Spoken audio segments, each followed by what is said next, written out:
Science പഠിച്ചിട്ട് ദീനിന്ന് പോകുക എന്നുള്ളത് ഇവരൊക്കെ ഇപ്പം ഇങ്ങനെ പറയുന്ന സംഗതിയാണ്. അങ്ങനെയും ചില പഠനങ്ങളുണ്ട്. ആധുനിക ലോകത്തെ സയൻറ്റിസ്റ്റുകൾ 100 പേരെ കുറിച്ച് പഠിച്ചിട്ട് 80-ൽ ചില്ലാനം ആളുകളും വിശ്വാസികളായിരുന്നു, ദൈവവിശ്വാസികളായിരുന്നു. അപൂർവം കുറച്ച് ആളുകൾ മാത്രമാണ് അതിന്ന് മാറുക. ഇന്നതല്ല സംഗതി. സയൻറ്റിസം എന്ന് പറയുന്ന വൃത്തികേട് തുടങ്ങിയിട്ടുണ്ട്. ശാസ്ത്രമാത്രവാദം. അവരെന്താ പറയണത്? അന്ധമായി ഒന്നും വിശ്വസിക്കൂല എന്നാണ്. പിന്നെ ആധുനിക ശാസ്ത്രത്തിൻ്റെ പിന്തുണയോടുകൂടെ ആധുനിക ശാസ്ത്രം തെളിയിച്ച കാര്യം മാത്രമേ അംഗീകരിക്കുന്നതാണ്. ആധുനിക ശാസ്ത്രത്തോട് ആർക്കും വിദ്വേഷമൊന്നുമില്ല. ഇസ്ലാമും ശാസ്ത്രവും വിരുദ്ധ ബന്ധങ്ങളും അല്ല. ശാസ്ത്രത്തിൻ്റെ ഈ പുരോഗതിയിലേക്കുള്ള വികാസം, യാത്ര, അടിസ്ഥാനം, പിന്നീടുള്ള വളർച്ച എല്ലാം ചെയ്തു കൊടുത്തത് പരിശുദ്ധ ഇസ്ലാമാണ്. അതിലൊരു തർക്കവും ലോകചരിത്രം പഠിച്ചവർക്കില്ല. 1-ാം പ്രധാനമന്ത്രി നെഹ്റു അയാളുടെ വിശ്വചരിത്രാവലോകനത്തിൽ ഇത് വിശദീകരിക്കുന്നുണ്ട്.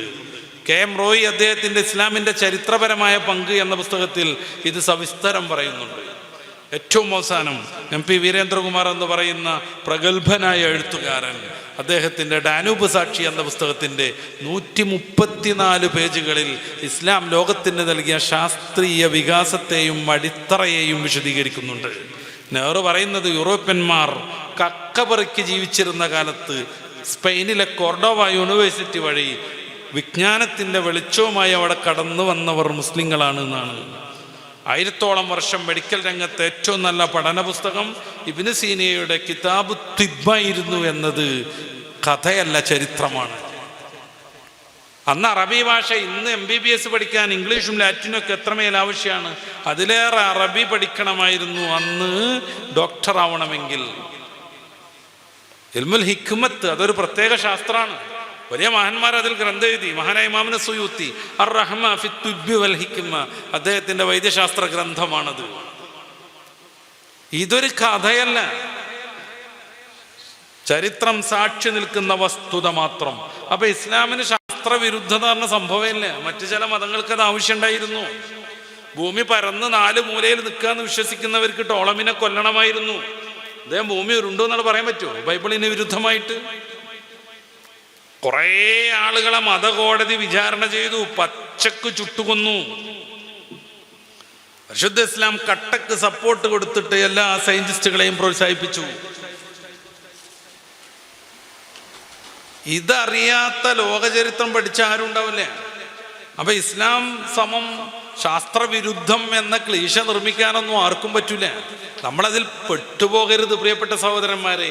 പിൽക്കാലത്ത് നമ്മൾ കുറച്ച് ബാക്കിലേക്ക് അടിച്ചു. അതിന് ചരിത്രപരമായ കാരണങ്ങളുണ്ട്. താർത്താരികളുടെ അക്രമമായിരുന്നു പ്രധാനം. മുഅ്മിനീങ്ങൾ കണ്ടെത്തിയ എല്ലാ വിജ്ഞാനങ്ങളും അപരിഷ്കൃതരായ ചങ്ങാതിമാർ കത്തിച്ചു കളഞ്ഞു. യൂഫ്രട്ടീസും ടൈഗ്രീസും ഒക്കെ അന്ന് കിതാബുകളുടെ ചാരമൊഴുകിയിട്ട് കറുത്ത വർണ്ണമായി തീർന്നു.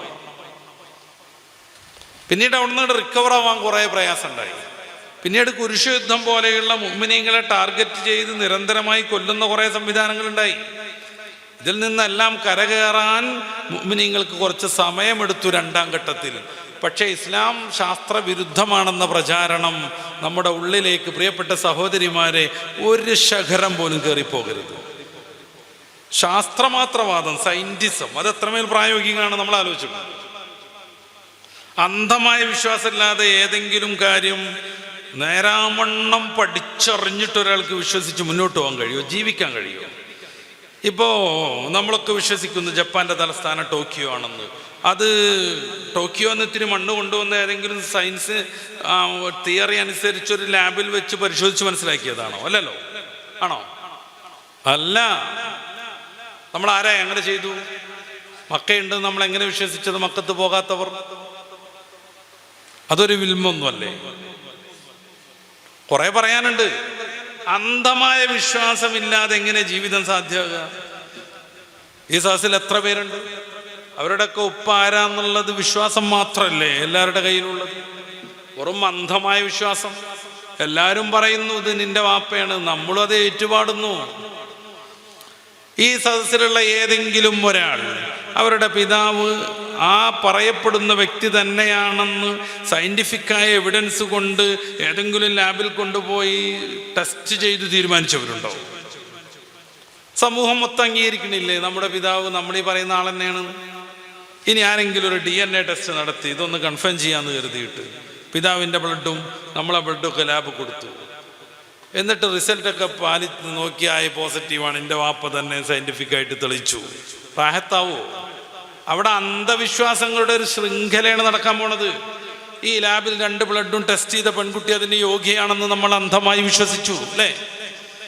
ആ പെൺകുട്ടിയോടൊപ്പം നമ്മൾ ആ കോഴ്സിലുണ്ടായിരുന്നു. അവർ കോപ്പി അടിച്ചല്ല, നേരെ വണ്ണം പഠിച്ചു ജയിച്ചതാണ് നമുക്കറിയാവോ അല്ലേ? ഈ ടെസ്റ്റ് ചെയ്യാൻ ഉപയോഗിച്ച മെഷീൻ കൃത്യമായതാണെന്നും യഥാസമയം അതിൻ്റെ അപ്ഡേഷൻ നടക്കുന്നുണ്ടോ എന്നുള്ളത് നമ്മൾ അന്ധമായി വിശ്വസിച്ചു. ഒരേ സമയം ഒരാളുടെ ബ്ലഡ് എടുക്കുക, 4 ലാബ് കൊടുക്കുക, 4 റിസൾട്ട് ആയിരിക്കും വരിക. ഒരിക്കലും ഒരു റിസൾട്ട് വരില്ല, ഒരിക്കലും. കേരളത്തിലെ പ്രസിദ്ധമായൊരു പത്രമാണ് മലയാള മനോരമ. കരയിൽ വരുമ്പോൾ ഒക്കെ കാണുന്നുണ്ടാവും. അതിൻ്റെ 4-5 ലേഖകന്മാർ പട്ടിയുടെയും പൂച്ചയുടെയും ബ്രോയിലർ കോഴിയുടെയും ഒക്കെ ബ്ലഡ് എടുത്തിട്ട് ഓരോരുത്തരുടെ പേരും എഴുതിയിട്ട് 4 ലാബിൽ കൊടുത്ത് ടെസ്റ്റ് ചെയ്തിട്ട് മനുഷ്യനുണ്ടാകുന്ന മിക്കവാറും രോഗങ്ങളൊക്കെ അവർക്കും ഒരു നിലക്കും അവർക്ക് റിപ്പോർട്ട് ചെയ്യപ്പെടാത്ത രോഗങ്ങളൊക്കെ റിസൾട്ട് കിട്ടിയത് അവർ ലേഖനമാക്കി പ്രസിദ്ധീകരിച്ചിട്ടുണ്ടായിരുന്നു. അന്ധമായി വിശ്വസിച്ചു. ഒരു ഡോക്ടറെ മുമ്പിൽ പോയിരുന്നിട്ട് നമ്മൾ MBBS പഠിച്ച് ഇദ്ദേഹം പറയണത് ശരിയാന്നുള്ളത് അനലൈസ് ചെയ്തിട്ടാണോ അയാൾ എഴുതിത്തരുന്ന മരുന്ന് കഴിക്കുന്നത്? അന്ധമായ വിശ്വാസം മാത്രം. ഇനി ആ പെൺകുട്ടി അതിന് യോഗ്യയാണ്, അവിടെ ടെസ്റ്റ് ചെയ്ത മെഷീൻ അതിന് കൃത്യമാണ്, പെർഫെക്റ്റ് ആണെന്നൊക്കെ ബോധ്യപ്പെട്ടു നമുക്ക്. പക്ഷേ ആ റിസൾട്ട് ടൈപ്പ് ചെയ്ത് തന്ന ആ ഒരു കമ്പ്യൂട്ടർ റെഡിയാണെന്ന് നമുക്കറിയാവോ? അവിടെ ഇപ്പോൾ U അടിക്കുമ്പോൾ A വരികയാണല്ലോ, V അടിക്കണ സമയത്ത് C വരികയാണല്ലോ. അനസുഖം നമ്മൾ കാണുന്നുണ്ടല്ലോ കമ്പ്യൂട്ടറിൽ. അയാൾ നെഗറ്റീവ് അടിക്കാൻ നിന്നപ്പോൾ പോസിറ്റീവ് സംഭവിച്ചോ നമുക്കറിയാവോ? കമ്പ്യൂട്ടർ ക്ലിയർ ആയിരുന്നു, അത് പ്രിന്റ് എടുത്ത മെഷീൻ ശരിയാണെന്ന് നമുക്കറിയാവോ? അന്ധമായ വിശ്വാസങ്ങളിലൂടെയാണ് മനുഷ്യന്റെ ജീവിതം മുന്നോട്ട് പോണത്. ആരും സ്വന്തം പിതാവിനെ പോലും സയന്റിഫിക്കായ എവിഡൻസ് കൊണ്ട് തെളിയിക്കുന്നില്ലെങ്കിൽ ഏതെങ്കിലും ഒരു ഫോം പൂരിപ്പിക്കുക, നമ്മൾ ഡിഗ്രിക്ക് ചേർക്കുക മോനെ, ആ സമയത്ത് നെയിം എഴുതുന്നുണ്ട്, ഫാദർ നെയിം, ഞാനൊന്ന് ടെസ്റ്റ് ചെയ്ത് വരാൻ. ഏതെങ്കിലും MBBSന് വേണ്ടി, MBBS എന്ന ഡിഗ്രിക്ക് വേണ്ടി മെഡിക്കൽ കോളേജിൽ അപേക്ഷ കൊടുക്കുന്നവൻ പോലും, അവരാണല്ലോ അത് കൂടുതൽ ശ്രദ്ധിക്കേണ്ടത്, അവർ പോലും ഞാനൊന്ന് ടെസ്റ്റ് ചെയ്തിട്ട് വരാം എന്ന് ഇതുവരെ തീരുമാനിച്ചിട്ടുണ്ടോ? ഇല്ല. ഈ അന്ധമായ വിശ്വാസങ്ങളുടെ മനോഹരിതയാണ് മനുഷ്യന്റെ ജീവിതം. അത് റബ്ബ് ഉണ്ടോ എന്നുള്ള ചോദ്യം ചോദിക്കുമ്പോഴത്തിന് ആവോ എന്ന് പറയുന്ന രീതിയിൽ ഒഴന്നു പോകാൻ പാടില്ല. നമ്മളെങ്ങനെ ഇവിടെ ഉണ്ടായി എന്നുള്ളത് ആലോചിച്ച് നോക്കുക. നമ്മുടെ പിതാവുള്ളത് കൊണ്ട് എന്നുള്ള ഉത്തരമാണ് അതിന് ആത്യന്തികമായി ലഭിക്കുക. അദ്ദേഹം എങ്ങനെ, അദ്ദേഹത്തിൻ്റെ പിതാവുള്ളത് കൊണ്ട്, അദ്ദേഹം എങ്ങനെ, അദ്ദേഹത്തിൻ്റെ പിതാവുണ്ടായി. അങ്ങനെ പോയി പോയി പോയി പോയി പോയി അവസാനം എവിടെത്തണം? എവിടെയെങ്കിലും ആ ശൃംഖല മുറിയണം, അല്ലെങ്കിൽ നമ്മളിവിടെ ഉണ്ടാവില്ല. നമ്മുടെ പിതാവ് അങ്ങനെ പോയി പോയി പോയി പോയി അനന്തമായി ഓരോ പിതാവ് പോയി പോയി പോയി ആകുമ്പോൾ ഇതിനൊരു അറ്റല്ല എങ്കിൽ അതിനിങ്ങേ തല ഉണ്ടാവൂല. കാരണം അദ്ദേഹം ഉണ്ടാവണം, അദ്ദേഹത്തിന് വേറൊരു പിതാവ് വേണം, ആ പിതാവില്ലാതെ അദ്ദേഹം ഉണ്ടാവില്ല, ആ പിതാവിന് വേറൊരു പിതാവ് വേണം. ഇതിങ്ങനെ പോയി പോയി പോയി പോയി പോയി ഏതെങ്കിലും ഒരു പിതാവിൽ അവസാനിക്കണം. അദ്ദേഹം പിതാവാണ്, പക്ഷേ പിതാവ് ഉണ്ടാവാൻ പാടില്ല. മതം ആദം എന്നതിന് പേര് കൊടുക്കുന്നു. ഇതല്ലാതെ നമ്മുടെ പിള്ളേരൊക്കെ സ്കൂളിൽ പഠിക്കുന്ന എവല്യൂഷൻ തിയറിയൊക്കെ ഉണ്ട്. മനുഷ്യൻ കുരങ്ങിൽ നിന്ന് പരിണമിച്ചതാണ്, അല്ലെങ്കിൽ മനുഷ്യൻ്റെയും കുരങ്ങിൻ്റെയും മറ്റെല്ലാ ജന്തുക്കളുടെയും ഒരു പൊതു പൂർവികനുണ്ടായിരുന്നു എന്ന്. അതെവിടെ പോയി അവസാനിക്കണം? എവിടെയെങ്കിലും ഒന്നും അതെത്താതെ പറ്റൂല. പോയി പോയി പോയി പോയി പോയി എവിടെത്തണം? അങ്ങനെ ഉറാങ്കുട്ടാങ്കിലെത്തി, അവിടെ നിന്ന് അങ്ങോട്ട് ലിയാണ്ടർതാൽ കുരങ്ങനിലെത്തി, പിന്നെ പോയി പോയി പോയി ലാസ്റ്റ് ഏകകോശ ജീവിയാകുന്ന അമീബയിലെത്തി. ഈ അമീബ എങ്ങനെ ഉണ്ടായി? ഈ സിദ്ധാന്തം കൊണ്ടുവന്ന ചാൾസ് ഡാർവിൻ അയാളുടെ ആത്മകഥയിൽ പറയുന്നു, ജീവന്റെ ഒന്നാമത്തെ തുടിപ്പ് ദൈവത്തെ ഏൽപ്പിക്കാതെ മാർഗമല്ല എന്ന്. അമീബയെ ദൈവം പടച്ചു. അമീബ 2 കോശിയ ഉള്ള ഒരു ജീവിയായി, 3 കോശമുള്ള ജീവിയായി, പോന്ന് മനുഷ്യനായി. മനുഷ്യനായിട്ട് ഇവരൊക്കെ പറയുന്ന അനുസരിച്ച് കോടിക്കണക്കിന് വർഷമായി. പക്ഷെ മനുഷ്യനിൽ നിന്ന് വേറൊരു ജീവി ഇതുവരെ പരിണമിച്ചില്ല. മനുഷ്യനിൽ നിന്ന് വേറൊരു ജീവി ഇതുവരെ പരിണമിച്ചില്ല. ഈ ലോകത്തിനൊരു സ്രഷ്ടാവ് വേണമെന്നത് ലളിതമായ ബുദ്ധി കൊണ്ട് നമുക്ക് തെളിഞ്ഞു വരുന്നതാണ്. അത് കൂടുതലായി വിശദീകരിക്കാൻ എൻ്റെ മുന്നിൽ സമയമല്ല. എൻ്റെ പ്രിയപ്പെട്ട സഹോദരന്മാർ, അള്ളാഹുവിലുള്ള വിശ്വാസം ദൃഢമാക്കണമെന്നും അതിന് വിരുദ്ധമായ ഏത് ആദർശത്തെയും ഒന്ന് കേൾക്കുക പോലും ചെയ്യാതെ വലിച്ചെറിയണമെന്നും പ്രത്യേകമായി ഞാൻ ഓർമ്മപ്പെടുത്തുകയാണ്. കേൾക്കുക പോലും ചെയ്യാത്തതെന്ന് പറഞ്ഞാൽ എന്താ? അത് കേൾക്കേണ്ട ആളുകളെ കേൾക്കാൻ പാടുള്ളൂ. എല്ലാവരും എല്ലാം കേൾക്കാൻ പാടില്ല. ഞാനിനി പറയാൻ പോണടുത്തൊക്കെ അത് ബാധകമാണ്. റസൂൽ സല്ലല്ലാഹു അലൈഹി വസല്ലം തങ്ങൾ സദസ്സിലേക്ക് കടന്നു വരുമ്പോൾ സയ്യിദുനാ ഉമറുൽ ഫാറൂഖ് തങ്ങൾ എന്തോ ഒന്ന് വായിക്കണത് ശ്രദ്ധയിൽപ്പെട്ടു. എന്താ കയ്യിൽ നിന്ന് മുത്തറസൂൽ ചോദിച്ചത് സ്വാഭാവികം. വലിയ സന്തോഷത്തിൽ ഉമറുൽ ഫാറൂഖ് തങ്ങൾ എന്താ പറഞ്ഞേ? തൗറാത്തുല്ലദീ ഉൻസില അലാ മൂസാ നബി അലൈഹി സ്വലാത്തു വസ്സലാമിൻ്റെ അവതീർണമായ തൗറാത്താണ് ഞാൻ ഈ വായിക്കണത്. നല്ലൊരു അഭിനന്ദനം കിട്ടുമെന്ന് മഹാൻ വിചാരിച്ചോന്നറിയില്ല. വളരെ ആവേശത്തിലാണ് പറഞ്ഞത്. തൗറാത്തുല്ലദീ ഉൻസില അലാ മൂസാ നബിക്ക് അവതീർണമായ തൗറാത്താണ് ഞാൻ ഈ വായിച്ചുകൊണ്ടിരിക്കുന്നത്. സന്തോഷത്തോടെ സദസ്സിലേക്ക് കടന്നു വന്ന മുത്തറസൂലിൻ്റെ മുഖം ചുവന്നു, ദേഷ്യം കൊണ്ട് പറച്ചു. വല്ലാത്തൊരവസ്ഥയിൽ അവിടുന്ന് ചോദിച്ചു, മുഹമ്മദിന് അവതീർണമായ ഖുർആൻ പോരേ ഉമറേ എന്ന്? മുഹമ്മദിന് അവതീർണമായ ഖുർആൻ പോരേ എന്ന്? എന്തിനാ മൂസാ നബിക്ക് അവതീർണമായ തൗറാത്ത് വായിക്കുന്നു എന്ന്? തൗറാത്ത് വായിച്ചിട്ട്, അല്ലെങ്കിൽ തൗറാത്തിൻ്റെ അന്നത്തെ ഉമർ റളിയല്ലാഹുവിൻ്റെ കയ്യിലുള്ള ആ പതിപ്പ് വായിച്ചിട്ട് ഉമർ റളിയല്ലാഹുവിൻ്റെ ഈമാൻ പോകുമെന്ന് മുത്തറസൂൽ സംശയിച്ചോ? ഒരിക്കലുമില്ല. സ്വർഗത്തിലേക്ക് പോകുന്ന പ്രത്യേകം 10 ആളുകളുടെ നോട്ടീസ് ഇറക്കിയപ്പോൾ ഹബീബായ റസൂൽ തങ്ങൾ രണ്ടാമതായി ചേർത്ത പേരാണ് ഖത്താബിൻ്റെ പുത്രൻ ഉമർ എന്ന്, ഉമറുൽ ഫാറൂഖ് തങ്ങളെ കുറിച്ച്. പിന്നെ എങ്ങനെ ഉമറുൽ ഫാറൂഖ് തങ്ങളുടെ ഈമാൻ തെറ്റുക? ഉമർ റളിയല്ലാഹുവിനെ കുറിച്ച് റസൂലുള്ളാഹി പറഞ്ഞ എത്ര ഹദീസുകളുണ്ട്. വിശദീകരിക്കുകയാണെങ്കിൽ അത് മാത്രം നമ്മൾ പ്രസംഗിക്കേണ്ടി വരും. ഉമർ തങ്ങളുടെ കയ്യിലും നാക്കിലും അല്ലാഹു സത്യം നിക്ഷേപിച്ചു. ലൗകാന ബഅദീ നബിയ്യുൻ ലകാന ഉമർ.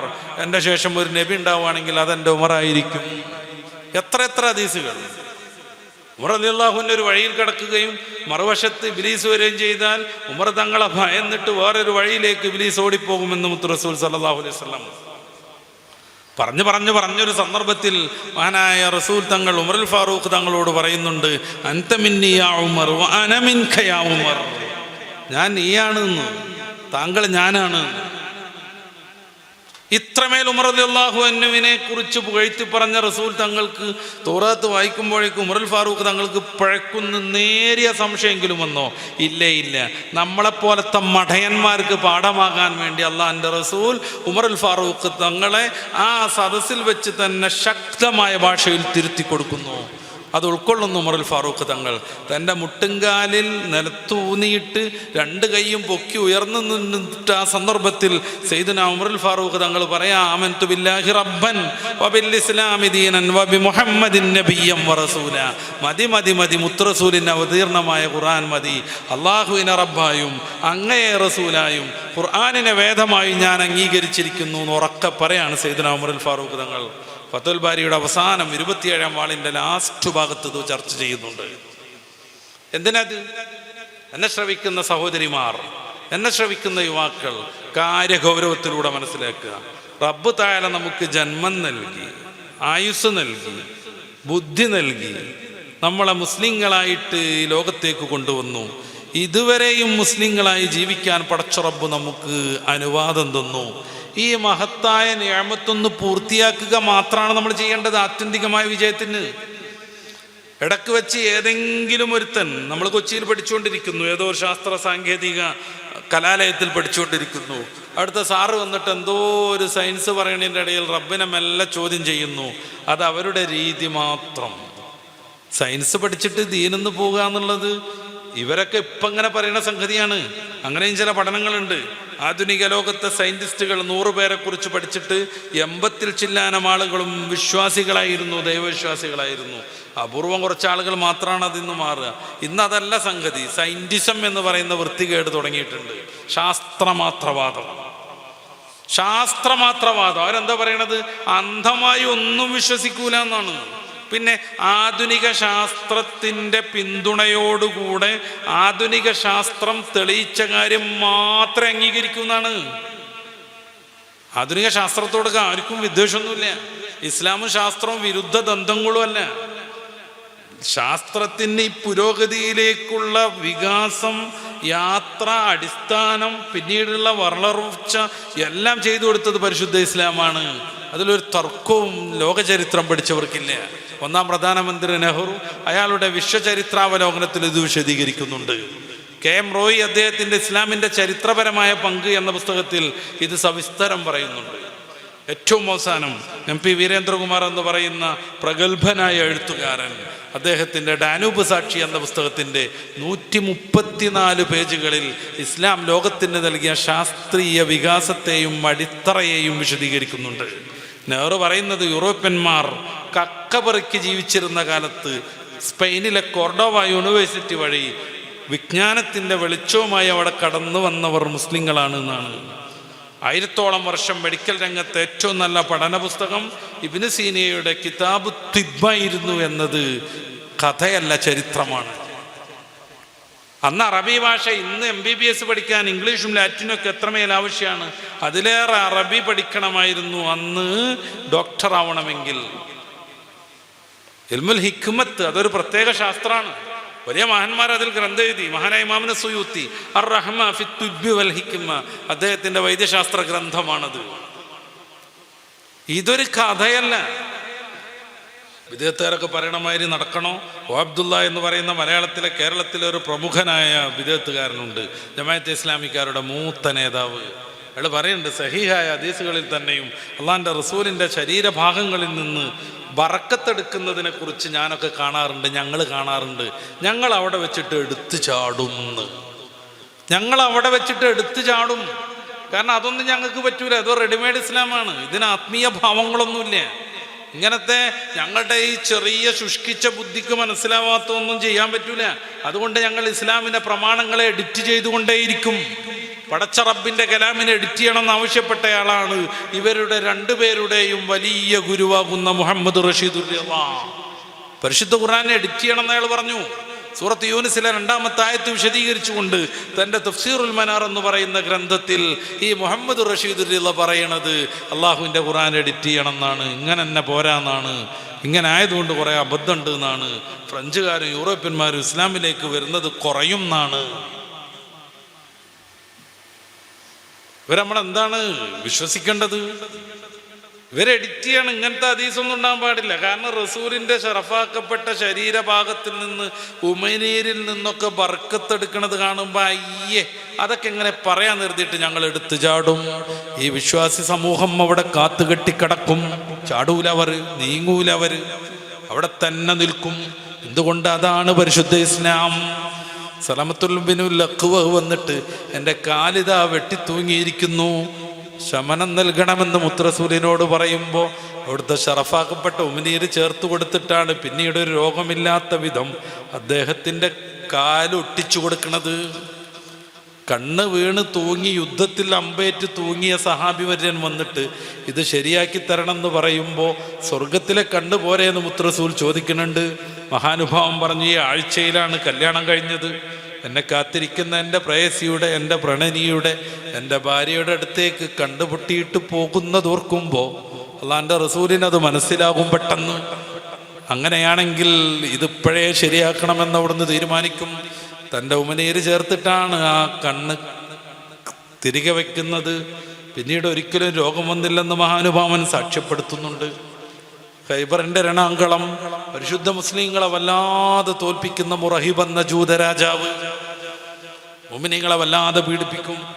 പല നിലക്കുള്ള ചർച്ചകളൊന്നും വിജയിച്ചില്ല. മുത്തറസൂൽ സൈനിക നടപടിക്കു തയ്യാറായി മദീന രാഷ്ട്രത്തെ തോൽപ്പിക്കാൻ ശ്രമിക്കുന്നു. പല പല പ്രശ്നങ്ങൾ ഉണ്ടാക്കിക്കൊണ്ടേയിരിക്കുന്നു. യുദ്ധം അങ്ങനെ നീണ്ടുപോകുന്നുണ്ട്, ഉപരോധം നീണ്ടുപോകുന്നുണ്ട്, വിജയത്തിലേക്ക് എത്തുന്നില്ല. ആ സമയത്ത് അള്ളാന്റെ റസൂൽ ഒരു ദിവസം വൈകിട്ട് പ്രഖ്യാപിക്കുന്നുണ്ട്, നാളെ ഞാൻ ഇസ്ലാമിൻ്റെ പതാക ഒരു ആൺകുട്ടിയെ ഏൽപ്പിക്കും, അദ്ദേഹത്തെ കൊണ്ട് ഇസ്ലാം വിജയിക്കും. എന്താ അദ്ദേഹത്തിൻ്റെ പ്രത്യേകത?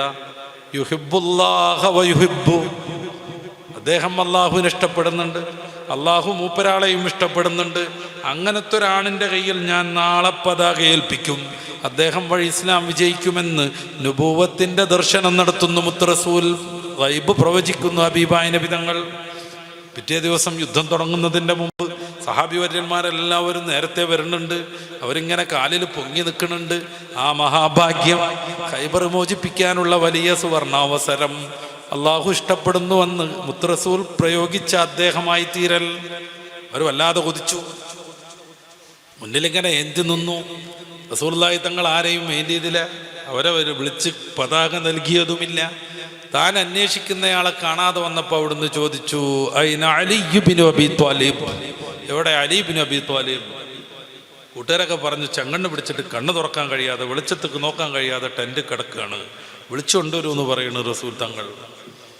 രണ്ടുപേർ ചേർന്നിട്ട് രണ്ട് കൈയും പിടിച്ച് അലി ഇബ്നു അബീ ത്വാലിബ് തങ്ങളെ കൊണ്ടുവരുന്നു. മുത്ത് റസൂൽ ഷറഫാക്കപ്പെട്ട ഉമിനീർ ചേർത്തിക്കൊടുക്കുന്നു കണ്ണിൽ. അതോടുകൂടെ ചെങ്കണ്ണ് മാറിയെന്നല്ല, മരണം വരെ അലി ഇബ്നു അബീ ത്വാലിബ് തങ്ങൾക്ക് യാതൊരു കണ്ണ് രോഗവും ബാധിച്ചില്ല. നബി തങ്ങൾ പ്രവചിച്ചതുപോലെ ഖൈബർ ഫത്ഹായി മാറുകയും ചെയ്യുന്നു. ഇബ്നു കസീർ വിശദീകരിക്കുന്നുണ്ട്, മുറഹിബിൻ്റെ കോട്ടയുടെ വാതിലെടുത്തിട്ടാണ് മഹാനായ അലിയാർ തങ്ങൾ യുദ്ധത്തിന് പരിചയാക്കിയതെന്നൊക്കെ. ആ വാതിൽ പിന്നെ കുറേ സഹാബികൾ ചേർന്ന് നീക്കിയിട്ട് അവർക്കൊന്നും നീക്കാൻ പറ്റിയില്ലെന്ന് ഇബ്നു കസീർ വിശദീകരിക്കുന്നുണ്ട്. എന്താ അവിടൊക്കെ സംഭവിക്കണത്? മുത്ത് റസൂൽ അവിടുത്തെ ഷറഫാക്കപ്പെട്ട ഉമിനീർ ചേർത്ത് കൊടുക്കണ്. ഇവിടെ എത്തുമ്പോൾ ഞങ്ങൾ എടുത്തു ചാടുമെന്ന് ബിദ്അത്തുകാർ പറയുന്നു. മുസ്ലിം ലോകം അവിടെ കാത്തുകെട്ടിക്കിടക്കുമെന്ന് എല്ലാവരും മനസ്സിലാക്കിയേ പറ്റുള്ളൂ. ഇതാണ് ഇസ്ലാം. ഈ പൂർവികമായ ആദർശ വിശുദ്ധിയിൽ നിലകൊള്ളുക എന്നതാണ് ഇസ്ലാം. നിങ്ങൾക്കൊക്കെ ഒരു ഉസ്താദ് ഉണ്ടാവും, ആ ഉസ്താദിന് ഒരു ഉസ്താദ് ഉണ്ടാകും, ആ ഉസ്താദിന് വേറെ ഉസ്താദ് കാണും, ആ ഉസ്താദിന് വേറെ ഉസ്താദ് കാണും. അങ്ങനെ നമ്മൾ ഖുർആൻ ഓതി പഠിച്ചത്, അങ്ങനെയാണ് നമുക്ക് ഇൽമ് കിട്ടിയത്. ഈ ശൃംഖല മൊത്തം പഴച്ചതാണെങ്കിൽ അവർക്ക് ദീനിൽ എന്തെങ്കിലും വൃത്തികേടും ആദർശ വ്യതിയാനവും ഉൾച്ചേർക്കണമെന്ന് മോഹമുള്ളവരായിരുന്നെങ്കിൽ, എൻ്റെ പ്രിയപ്പെട്ട സഹോദരന്മാരെ, ഖുർആനും ഹദീസും അംഗീകരിച്ച് നമുക്ക് ജീവിക്കാൻ കഴിയില്ല. കാരണം അത് കൈമാറി തന്നവരെല്ലാവരും അഹ്ലുസുന്നയുടെ ആദർശം വെച്ച് പുലർത്തുന്നവരായിരുന്നു. ഖുർആൻ്റെ കാര്യങ്ങളിൽ റാവിമാരിൽ പെടുന്ന അബൂബക്കർ എന്ന് പറയുന്ന റഹിമഹുല്ല, അദ്ദേഹത്തിൻ്റെ ഒരു ചരിത്രമുണ്ട്. അദ്ദേഹം വാ തുറന്നാൽ കസ്തൂരിയുടെ സ്മെല്ല് വരും. എന്താ ഇത്, സെൻ്റ് വെച്ചിട്ടാണ് വരുന്നത്? ശിഷ്യന്മാർ ചോദിക്കുന്നുണ്ട്. മഹാനുഭാവം പറയുന്നത്, അല്ലല്ല, എനിക്ക് നല്ല വിക്കലായിരുന്നു, സംസാരിക്കാൻ കഴിയില്ലായിരുന്നു, അങ്ങനെ ഞാൻ ദുഃഖിച്ചിരിക്കും. ഒരു ദിവസം സലാത്തൊക്കെ ചൊല്ലി കഴിയണ പോലെ സലാത്തൊക്കെ ചൊല്ലി ഞാൻ കിടന്നുറങ്ങും. അന്ന് രാത്രി റസൂലുള്ളാഹി സ്വപ്നത്തിൽ പ്രത്യക്ഷനായി. എന്താ വിഷാദം, ദുഃഖം എന്നോട് ചോദിച്ചു. ആ സന്ദർഭം ഞാൻ വേണ്ട വിധം ഉപയോഗപ്പെടുത്തി. എങ്ങനെ ദുഃഖിക്കാതിരിക്കണം? എനിക്ക് ഖുർആൻ ഓതാൻ അറിയില്ല, എനിക്ക് സ്വലാത്ത് ചെല്ലാൻ കഴിയില്ല, നേരാമണ്ണം സംസാരിക്കാൻ കഴിയില്ല. റസൂൽ വാ തുറക്കാൻ പറഞ്ഞു. ഷറഫാക്കപ്പെട്ട ഉമിനീർ ചേർത്തി കൊടുത്തു. അബ്ദുള്ള എടുത്ത് ചാടണ്ട. മഹാനുഭാവൻ സന്തോഷത്തോടെ അത് സ്വീകരിച്ചു. പിറ്റേ ദിവസം എഴുന്നേറ്റ് നിന്നപ്പോൾ തൻ്റെ ഉമ്മ അത്ഭുതപ്പെട്ടുവെന്ന് അദ്ദേഹം രേഖപ്പെടുത്തുന്നു. പിറ്റേ ദിവസം എഴുന്നേറ്റ് വന്നപ്പോൾ ഉമ്മ എന്നും പറഞ്ഞ് ഒരു വിക്കില്ലാതെ സുന്ദരമായി സംസാരിക്കുന്നു. അന്ന് മുതൽ എൻ്റെ വാ തുറന്നാൽ കസ്തൂരിയുടെ മണം വരുമെന്ന് അല്ലാഹുവിൻ്റെ റസൂലിൻ്റെ മരണാനന്തരമുള്ള സഹായം അംഗീകരിച്ച ഈ മഹാനുഭാവൻ കൈമാറി വന്നതാണ് ഖുർആൻ. ഇദ്ദേഹത്തെ ശിർക്കിലേക്കും ബിദ്അത്തിലേക്കും മാറ്റിയിട്ട് ഈ വിശുദ്ധ ഖുർആൻ എങ്ങനെ അംഗീകരിക്കും? ഇമാം ബുഖാരി തങ്ങളുടെ സഹീഹിൽ 19 റാവിയായിട്ട് വരുന്നതാണ് മുഹമ്മദ് ബിനുൽ മുൻകദിർ എന്ന താബിഈ വര്യൻ, ആയിഷ ബീവി റളിയല്ലാഹു അൻഹയുടെ ശിഷ്യൻ. മൂപ്പരാൾക്ക് എന്ത് പ്രയാസം ഉണ്ടാകുമ്പോൾ എന്ത് ചെയ്യും? റസൂലുള്ളാഹി തങ്ങളുടെ ഖബറിൻ്റെ അടുത്ത് ചെല്ലും, കവിളൊട്ടിച്ച് അവിടെ ഇങ്ങനെ നിൽക്കും. ഇസ്തഅൻതു ബിഖബരി നബിയ്യി സ്വല്ലല്ലാഹു അലൈഹി വസല്ലം, അല്ലാഹുവിൻ്റെ റസൂലിൻ്റെ ഖബറിനോട്, മരണപ്പെട്ട മുത്തിനോട് ഞാൻ സഹായം തേടും. അവിടുന്ന് പിരിയുമ്പോഴേക്ക് എൻ്റെ പ്രശ്നം തീരുമെന്ന് മഹാനുഭാവൻ വിശദീകരിച്ചത് എഴുതി വെക്കുന്നത് ബിദ്അത്തുകാരാവുന്ന മുജാഹിദുകാരും ജമാഅത്തെ ഇസ്ലാമിക്കാരും ഒക്കെ അംഗീകരിക്കുന്ന വലിയ ഹദീസ് ചരിത്ര പണ്ഡിതനെന്നവരെല്ലാവരും സമ്മതിക്കുന്ന ഹാഫിദ് ശംസുദ്ദീൻ ദഹബിയാണ്. അദ്ദേഹത്തിൻ്റെ സീറോ അലാമിൻ നുബലയുടെ 5-ാം വാള്യത്തിൻ്റെ 373-ാം പേജിൽ ഇത് കാണും. ആരെ നമ്മൾ അംഗീകരിക്കണം? ആയിഷ ബീവിയിൽ നിന്ന് ദീന് പഠിച്ച ഇമാം ബുഖാരി തങ്ങൾ 19 സ്വഹീഹിൻ്റെ റാവിയായി കൊണ്ടുവന്ന സദമാർക്ക് വേഗം മനസ്സിലാവും. ഇമാം ബുഖാരി തങ്ങൾ റസൂലിൽ നിന്നൊരു ഹദീസ് കിട്ടിയതിൻ്റെ പരമ്പരയിൽ ഓരോരുത്തരും കറാഹത്ത് പോലും ചെയ്യാത്തവരായിരുന്നു. അങ്ങനത്തോരെയാണ് ഒരു സഹീഹ് ചേർത്തിട്ടുള്ളത്. 3 ലക്ഷത്തിൽ നിന്ന് 4 ലക്ഷത്തോളം ഹദീസ് മഹാനുഭാവന് കാണാതെ അറിയും. അതിൽ നിന്ന് വിവിധ മാനദണ്ഡങ്ങൾ വെച്ച് അരിച്ചരിച്ചരിച്ചരിച്ചരിച്ച് 4000 ഹദീസാണ് ഈ ബുഖാരി ഷരീഫിലുള്ളത്. 4 ലക്ഷം 4000 ആവാൻ എന്തൊക്കെ ഷർത്തും നിബന്ധനയും ഇമാം ബുഖാരി കണ്ടിട്ടുണ്ടാകും. ഈ റാവിമാർ അത്രമേൽ സൂക്ഷ്മമായി പരിശോധിച്ചു മാത്രം തൻ്റെ സഹീഹിൽ ഹദീസ് ഉദ്ധരിക്കുന്ന ഇമാമുന ബുഖാരി 19 ഇടങ്ങളിൽ മുഹമ്മദ് ബിൻ മുൻകദിറിനെ ഉദ്ധരിക്കുന്നു. അദ്ദേഹത്തിന് എന്തു പ്രയാസമുണ്ടെങ്കിലും അല്ലാഹുവിൻ്റെ റസൂലിൻ്റെ ഖബറിൻ്റെ അടുത്ത് പോയി നബിതങ്ങളോട് ഇസ്തിഗാസ നടത്തുമെന്ന് രേഖപ്പെടുത്തുന്നത് ഇവരൊക്കെ അംഗീകരിക്കുന്ന ചരിത്ര പണ്ഡിതൻ നാഫിദുൽ ദഹബിയാണ്. ഇമാം മുസ്ലിം തങ്ങൾ മുഹമ്മദ് ബിൻ മുൻകദിർ തങ്ങൾ 30 പ്രാവശ്യം ഉദ്ധരിക്കുന്നുണ്ട്. അബൂദാവൂദ് തങ്ങൾ 200-ലധികം പ്രാവശ്യം ഉദ്ധരിക്കുന്നുണ്ട്. ഈ ഹദീസ് ഗ്രന്ഥങ്ങളൊന്നും ബിദ്അത്തുകാർക്ക് തൊടാൻ പറ്റൂല. കാര്യം ആ ഹദീസ് ഗ്രന്ഥങ്ങളിൽ ഇവര് മുശ്രിക്ക എന്ന് പറയുന്ന മഹാന്മാർ നിറഞ്ഞു നിൽക്കുന്നു. എങ്ങനെ നമ്മൾ പഴച്ചു പോകൽ? ഭൗതികമായ പ്രലോഭനങ്ങൾക്ക് പഴക്കണോ? എന്നാൽ എന്തൊക്കെ മാർഗങ്ങളുണ്ട് എൻ്റെ പ്രിയപ്പെട്ട സഹോദരന്മാരെ. ആഖിറമാണ് ജീവിതത്തിൻ്റെ ഏറ്റവും വലിയ ലക്ഷ്യമെന്ന ബോധത്തോടെ ജീവിക്കുമ്പോൾ ഒരു ബിദ്അത്തുകാരനും നമ്മൾ ചെവി കൊടുക്കൂല. ഉമർ റളിയല്ലാഹു അൻഹുവിനോട് മുത്ത് റസൂൽ സല്ലല്ലാഹു അലൈഹി വസല്ലം തങ്ങൾ ശക്തമായ ഭാഷയിൽ തിരുത്തിയത് അതിനു വേണ്ടി കൂടെയാണ്. ഞാൻ അവസാനിപ്പിക്കാൻ ശ്രമിക്കുകയാണ്. ആ വിശുദ്ധമായ പാതയിൽ ഉറച്ചു നിൽക്കാൻ ഭാഗ്യം കിട്ടിയവരാണ് നമ്മൾ. ഞാൻ കിതാബ് ഓതാൻ ശ്രമിച്ചത് ബഹുമാന്യരാകുന്ന പൊന്മുള ഉസ്താദിൽ നിന്നും AP ഉസ്താദിൽ നിന്നൊക്കെയാണ്. നമ്മുടെ ഉസ്താദുമാരൊക്കെ അതൊക്കെ ചെയ്തവരാണ്. ബഹുമാനപ്പെട്ട പൊന്മുള ഉസ്താദിന് കിതാബ് ഓതി കൊടുത്തത് താജുൽ മുഹഖഖീൻ കോട്ടൂർ ഉസ്താദാണ്. അവർക്ക് ഖുർആൻ കിതാബ് ഓതി കൊടുക്കുന്നത് ബഹുമാന്യരാകുന്ന OK ഉസ്താദാണ്, ബഹറുൽ ഉലൂം. അവർക്ക് കിതാബ് ഓതി കൊടുക്കുന്നത് താജുൽ ഉലമ സദഖത്തുൽ ഉസ്താദാണ്. അവർക്ക് കിതാബ് ഓതി കൊടുക്കുന്നത് ബഹുമാനപ്പെട്ട കുത്തുബി ഉസ്താദാണ്. അവർക്ക് കിതാബ് ഓതി കൊടുക്കുക ചാലാത്ത് കുഞ്ഞാമദാജിയാണ്. ഓർക്ക് കിതാബ് ഓതി കൊടുക്കുന്ന വളപ്പിൽ അബ്ദുൽ അസീസ് മുസ്ലിയാരാണ്. അത് റസൂലുള്ളാഹി സ്വല്ലല്ലാഹു അലൈഹി വസല്ലമ തങ്ങൾ വരെ എത്തുന്നു. ഈ ശൃംഖലയിൽ ഒരാൾക്കെങ്കിലും പരിശുദ്ധ ദീനിൽ എന്തെങ്കിലുമൊക്കെ ഒന്ന് കടത്തിക്കൂട്ടണമെന്ന് വിചാരമുള്ളവരായിരുന്നു. അല്ലാഹ് ഓർക്കാൻ പറ്റൂല. രാത്രി ഒരു 3 മണിയുടെ മുന്നേ കൃത്യമായി എഴുന്നേറ്റ് തഹജ്ജുദ് ധാരാളമായി നിസ്കരിച്ച് ഖുർആൻ എടുത്ത് ആസ്വദിച്ചുറക്കയോതി എല്ലാ ദിവസവും സുബഹി വരെ ഖുർആൻ ഓതിയിരുന്ന ആളായിരുന്നു OK ഉസ്താദ്. അങ്ങനെ റബ്ബിനെ പേടിച്ച് ജീവിച്ച മൂപ്പരാൾക്ക് ഇസ്തിഗാസ ഇതിൽ വല്ല കയറ്റണം എന്ന് വിചാരം ഉണ്ടായിരുന്നു. ബുദ്ധിയുള്ളവരാണ് നമ്മളൊക്കെ. ആലോചിക്കുക. ചാലിയത്ത് ദർസെടുത്തുന്ന സമയത്ത് രാത്രി ഉസ്താദിൻ്റെ ഭയങ്കരമായ കരച്ചിൽ അട്ടഹാസം കേട്ടിട്ട് തൊട്ടടുത്ത വീട്ടിലുള്ള ഒരു തങ്ങളാ പോടി വരുന്നുണ്ട്. എന്തേ പറ്റി ഉസ്താദിന് നോക്കാൻ. മൂപ്പരിങ്ങനെ മെല്ലെ വന്ന് നോക്കുമ്പോൾ ഒന്നും പറ്റിയിട്ടില്ല. സംഗതി OK ഉസ്താദ് ഖുർആൻ ഓതിയിട്ട് ഭയങ്കരമായിട്ട് കരയാണ്. പിന്നെ ഒരു സന്ദർഭം എത്തിയപ്പോൾ തങ്ങൾ ചോദിച്ചു എന്തായിരുന്നു ഇപ്പം അന്ന്. OK ഉസ്താദ് പറഞ്ഞത് ഞാനിങ്ങനെ ഓതി നരകത്തിൻ്റെ അവിടെ എത്തിയപ്പോൾ എനിക്ക് കരച്ചിൽ വന്നു എന്നാണ്. നിയന്ത്രിക്കാൻ വയ്യാത്ത കരച്ചിൽ. അടുത്ത വീട്ടിൽ ഉറങ്ങണ ആളെ എഴുന്നേറ്റ് വരും വിധത്തിലുള്ള ആർത്തനാദം, അട്ടഹാസം. ഇങ്ങനെ റബ്ബിനെ സൂക്ഷിക്കുന്ന, നരകത്തെ ഭയപ്പെടുന്ന, സ്വർഗത്തെ കാമിക്കുന്ന, അതിനുവേണ്ടി കാല് കഴക്കുവോളം നിന്ന് നിസ്കരിക്കുന്ന OK ഉസ്താദിന് തൻ്റെ ശിഷ്യന്മാർക്ക് ഇസ്തിഗാസ പഠിപ്പിച്ചു കൊടുക്കുമ്പോൾ, തവസ്സുൽ പഠിപ്പിച്ചു കൊടുക്കുമ്പോൾ, മൗലൂദിന് കുട്ടികളെയും കൂട്ടിയിട്ട് പോകുമ്പോൾ ഇതൊക്കെ ബിദ്അത്താണല്ലോ പടച്ചോനെ, കുട്ടികളെ കേടെടുത്തണമെന്നുള്ളൊരു വിചാരം വേണ്ടേ? അത് വരാതിരുന്നത് എന്തുകൊണ്ടാണ്? താൻ പഠിച്ച വലിയ സാഗരം പോലെയുള്ള ഇൽമിൽ ഒരു പോയിന്റ് പോലും ഇതിനൊന്നും വിരുദ്ധമല്ല എന്നതുകൊണ്ട് മാത്രമാണ്. ഇതിനെങ്ങനെ നമുക്ക് എതിർക്കാൻ പറ്റുക? OK ഉസ്താദിൽ നിന്ന് ദീന് പഠിച്ച ആളാണ് സംസ്ഥയുടെ പ്രസിഡന്റ് ബഹുമാന്യരാവുന്ന സുലൈമാൻ ഉസ്താദ്. അല്ലാഹു ആഫിയത്തുള്ള ദീർഘായുസ്സ് നൽകട്ടെ.